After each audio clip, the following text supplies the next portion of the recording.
आखिरकार इजराइल ने युद्ध रोक दिया है और जानकारी में ये बताते हैं कि इस युद्ध विराम में भारत और अमेरिका जैसे दोस्त इजराइल को चुपके मनाने की कोशिश किए हैं। वहीं दूसरी तरफ भारत की पैलेस्टाइन के साथ नजदीकी रिश्तों का ही फायदा इजराइल को मिला है, क्योंकि भारत के गुप्तचर चुपके हमास और पैलेस्टाइन के नेताओं से बात की, जिसके बाद इजराइल को मनाने की कोशिश की और अब जाकर अमेरिका और भारत के संयुक्त प्रयास के बाद इजराइल ने गाजा पट्टी पर हमले करना रोक दिया है। लेकिन इस युद्ध विराम का विजेता पाकिस्तान अपने आप को घोषित कर रहा है। पाकिस्तान और तुर्की जैसे देश हमास के आतंकवादियों को उकसाकर इजराइल पर हमला कराते हैं और फिर विल में छुप जाते हैं, जिसके बाद इजराइल जवाबी कार्रवाई करता है और तमाशा पूरी दुनिया देखती है।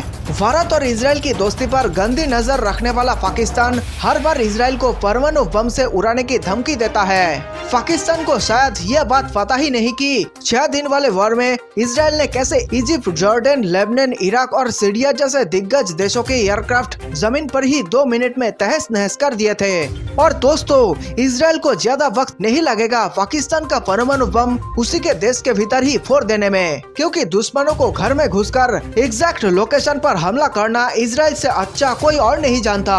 और इसी कारण यह आशंका भी लगाया जा रहा है कि आने वाले समय में हो सकता है कि इजराइल पाकिस्तान का परमाणु बम उसके घर में घुसकर पाकिस्तान के भीतर ही फोड़ दे, क्योंकि पाकिस्तान एक मुस्लिम देश है और उसके पास परमाणु बम जिंदा रहना भारत और इजराइल दोनों ही दोस्तों के लिए भयंकर खतरा है। और ऊपर से जिस प्रकार पाकिस्तान के अनपढ़ गवार मंत्री परमाणु बम को लेकर बयानबाजी करते हैं, उसे ध्यान में रखते हुए पाकिस्तान के परमाणु बम को नष्ट करना अत्यंत आवश्यक हो गया है। इजराइल पाकिस्तान को एक चींटी से ज्यादा कुछ नहीं समझता। वहीं दूसरी तरफ पाकिस्तान तुर्की के ऑफिस में घुसकर इजराइल को ना जाने क्या कहता है और फिर इजराइल के खिलाफ हमेशा से गंदी साजिश रचता जा रहा है। दोस्तों, आप सबको पता है इजराइल हमेशा से शांतिपूर्वक अपने छोटे से देश में रहना चाहता है, लेकिन उसे आसपास के पड़ोसी और तुर्की, पाकिस्तान जैसे नापाक देश उसे बार परेशान करने की कोशिश करते हैं। इजराइल किसी पर पहले आक्रमण करता नहीं, कोई कर दे तो फिर उसे छोड़ता नहीं।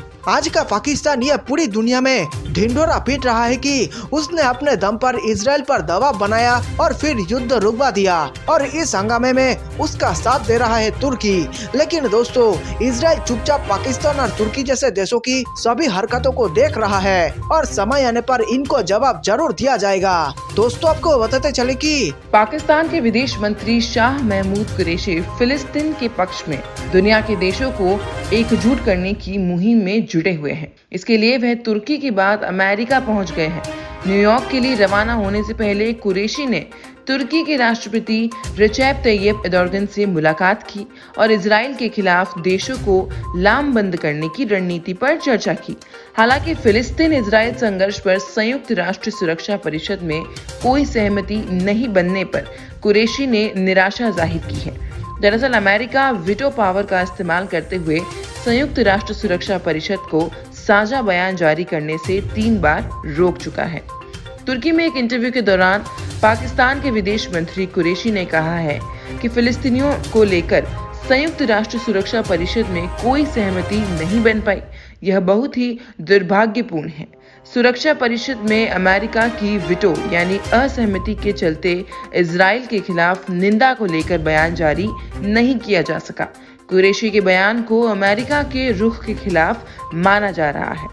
शाह महमूद कुरैशी ने कहा कि वीटो पावर के कारण कोई साझा बयान भी नहीं जारी किया जा सका, मगर अब संयुक्त राष्ट्र की आम सभा से उम्मीद है।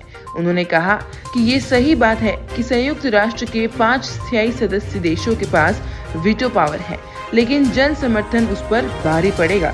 जनशक्ति सबसे बड़ी शक्ति होती है।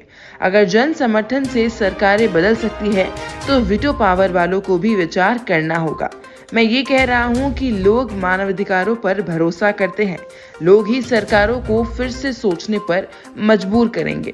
पाकिस्तान के विदेश मंत्री अपने देश के संसद में भी सुरक्षा परिषद में इजराइल को लेकर सहमति न बनने पर निराशा जाहिर कर चुके हैं। इसके अलावा पाकिस्तान इजराइल के खिलाफ निंदा प्रस्ताव लाने के लिए चीन के प्रयास की सराहना भी कर चुके हैं। वहीं बात करें अगर गाजा की, तो गाजा में इजरायली बमबारी के खिलाफ दुनिया भर के विभिन्न शहरों में विरोध प्रदर्शन चल रहा है। इजराइल के रवैये के खिलाफ यूरोपीय देशों से शुरू हुआ विरोध प्रदर्शन पाकिस्तान की सड़कों तक पहुंच चुका है। पाकिस्तान के कराची शहर में बुधवार को पत्रकारों के साथ साथ नौजवानों और छात्रों ने इजराइल के खिलाफ प्रदर्शन किया। पाकिस्तानी प्रदर्शनकारियों ने सीज फायर और गाजा में फिलिस्तीनियों पर इजरायली हमले को फौरन बंद करने की मांग की। पाकिस्तान के विदेश मंत्री शाह महमूद कुरैशी ने पूरे पाकिस्तान में शुक्रवार को इजराइल के खिलाफ विरोध दर्ज कराने के लिए लोगों से प्रदर्शन करने का आह्वान किया था, लेकिन कराची में उससे पहले हजारों लोग सड़क पर निकल आए और फिलिस्तीनियों पर इजराइल के हमले का विरोध करने लगे। इजराइल ने गुरुवार को भी गाजा पट्टी पर एयर स्ट्राइक जारी रखी। इस हमले में एक फिलिस्तीनी की मौत हो गई और कई घायल हो गए। नेतन्याहू ने अमेरिकी दबाव के बावजूद चरमपंथी संगठन पर हमले जारी रखे हैं। इजरायली सेना ने बताया कि उन्होंने कम से कम हमास कमांडरों के 4 घर उड़ा दिए, जिसमें उनके हथियारों का एक स्टोरेज भी ध्वस्त हो गया। पाकिस्तानी नागरिकों ने शेख जर्राह सहित अल अक्सा मस्जिद और फिलिस्तीनी बस्तियों पर कब्जे, उनकी बेदखली रोकने और इजरायली तबाही को तत्काल खत्म करने का आह्वान किया। डॉन की रिपोर्ट के मुताबिक पाकिस्तान में विरोध प्रदर्शन का यह आइडिया सोशल मीडिया से आया। इसमें बड़ी संख्या में नागरिक, ज्यादातर कॉलेज के युवा, समाज के सभी तबकों के सदस्यों ने हिस्सा लिया और इजराइल के हिंसा की निंदा की। प्रदर्शन में फिलिस्तीनियों पर हमले की निंदा करने वाली तख्तियां पकड़े हुए प्रदर्शनकारियों ने नदी से समुद्र तक फिलिस्तीन आजाद होगा के नारे लगाए। इजराइल के खिलाफ प्रदर्शन में अभूतपूर्व भीड़ देखने को मिली। किसी को भी इतनी भीड़ की उम्मीद नहीं थी। प्रदर्शन के चलते कराची के जैनब मार्केट, सदर और शाहीन कॉम्प्लेक्स के आसपास के इलाकों में घंटों जाम लगा रहा। कराची में रहने वाले नेहा मोहम्मद और उनके पति अब्दुल कलीम शेख भी अपने बच्चों और परिवार के सदस्यों समेत इस प्रदर्शन में शामिल हुए। मोहम्मद ने कहा कि विरोध प्रदर्शन को लेकर उन्हें सोशल मीडिया पर जानकारी मिली, जिसके बाद वो यहाँ पहुंचे। फिलिस्तीन की स्थिति को बताते हुए उन्होंने कहा, हम घर बैठे खुद को असहाय महसूस कर रहे थे। फिलिस्तीनियों ने उनके प्रति एकजुटता प्रदर्शित करने के लिए हम कम से कम इतना तो कर ही सकते हैं, ये बात मोहम्मद ने कही। इंजीनियरिंग के छात्र मर्तजा ने कहा, वह फिलिस्तीन की जमीन पर कब्जे का अंत चाहते हैं। वह चाहते हैं कि दुनिया निर्दोष फिलिस्तीनियों को देखे और उनका समर्थन करे। कराची विश्वविद्यालय के छात्र नफीस ने कहा कि फिलिस्तीन में जो हो रहा है वह अमानवीय है, इसे खत्म किया जाना चाहिए। इस यूनिवर्सिटी में पढ़ने वाली सना खान ने कहा कि वे सोशल मीडिया पोस्ट को ब्लॉक कर सकते हैं, लेकिन लोगों को इन अत्याचारों के खिलाफ आवाज उठाते रहने की जरूरत है। कराची प्रेस क्लब के महासचिव और जियो न्यूज के कराची ब्यूरो प्रमुख फहीम सिद्दीकी ने कहा कि फिलिस्तीनियों के प्रति एकजुटता जाहिर करने के लिए काफी लोग आए। उन्होंने फिलिस्तीनियों के समर्थन में खड़े होने के कराची लोगों की भावना की सराहना करते हुए कहा कि 2 दशकों से अधिक के अपने पेशेवर करियर में उन्होंने इतनी बड़ी गैर राजनीतिक भीड़ कभी नहीं देखी। इजराइल के खिलाफ धरना प्रदर्शन के आयोजक फिल्जाह आसिफ ने बताया कि उनकी उम्मीद से ज्यादा लोगों ने इसमें शरीक किया।